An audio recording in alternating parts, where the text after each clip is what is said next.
Hello friends, welcome to my channel and thanks for watching this video. So we are going to discuss about Unity Biotechnology INC and the ticker symbol is UBX.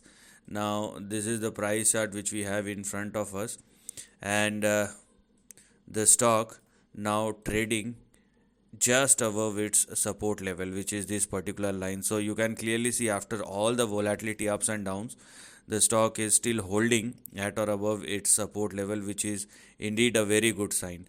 But you better understand the kind of overall structure as far as this particular stock is concerned, which looks extremely volatile and risky, because these kind of moves are not sustainable.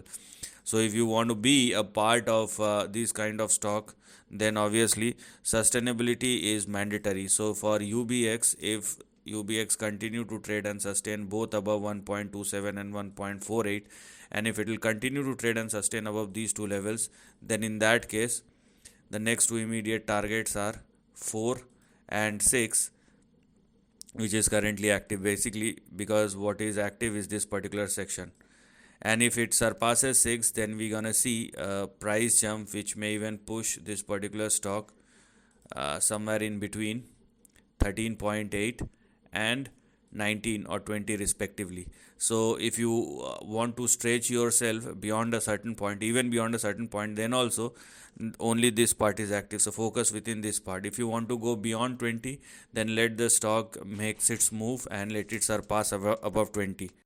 So as we are looking at this particular stock, let us just check out the strength of the stock before going any further.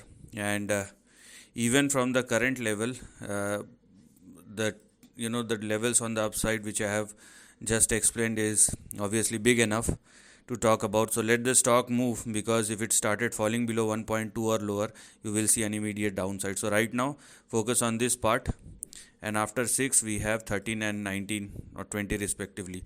As I told you, if you want to go beyond that, let's wait for the breakout to happen any further.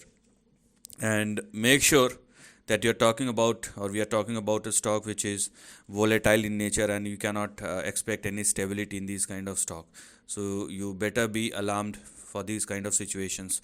So this is the end of the video.